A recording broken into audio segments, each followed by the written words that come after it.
Kids are back to school and autumn is upon us. House is a decidedly autumnal film and a real treat for Halloween. Growing up in the colors of Massachusetts, I imagine you have the best Halloween memories. How did those memories inform the look and the spirit of House with a Clock in its Walls? It's a very good question. I feel very lucky that I got to grow up on the East Coast, certainly in Boston and Massachusetts, where there's the history of Salem and the witches, and Halloween is a huge deal, and I got to experience the Halloween that looks like the movies, you know, with the dead branches and the leaves on the ground and the pumpkins everywhere and those fall colors and the fall clothes and the cold air. So I've always wanted to make an October movie. October was always my favorite month of the year. I mean, it was just, for me, Halloween, I wish every day was Halloween. So in terms of the look and the style, certainly the Gothic style of the house, I grew up in old houses that were, old for America. Sure.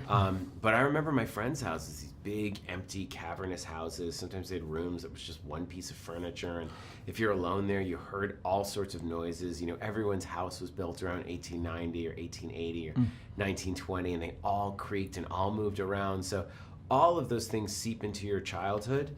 And everybody remembers that creepy house in the neighborhood. You know, and it's the house on Neibold Street. But we had that house. It was called the Bird Lady's house.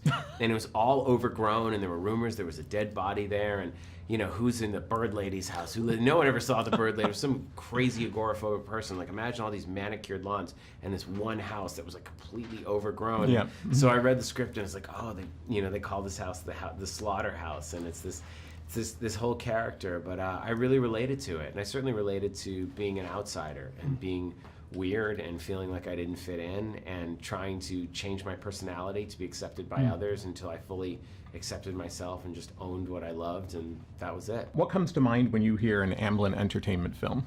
You know, people know me for the really violent horror films, but I didn't start with those. You know, those are movies that I saw when I was maybe 12, 13, 14 at a sleepover. But kind of 9, 10, 11, the movies that I saw in the theaters and that really changed my life were those Steven Spielberg Amblin movies. I mean, E.T., Raiders, Gremlins, Goonies, Poltergeist.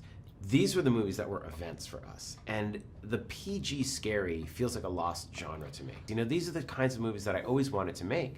And so, those Amblin movies meant everything to me. So to have the opportunity to get to continue that brand was so important. And Steven said to me, he said, Eli, make it scary. Make this movie scary. Kids love to be scared. And after he saw the film, he said, you really did it. You made a movie that's not mocking or imitative of an earlier tone. It's not trying to replicate the way a lot of things feel like it's trying to be Amblin. Yeah. He said it genuinely stands on its own.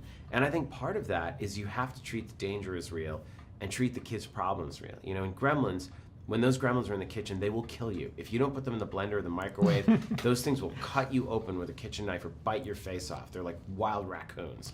So it's making the danger real, making the stakes real. And, the films, they all have heart. They all have a really, really strong family message without ramming it down your throat. And they're just fun.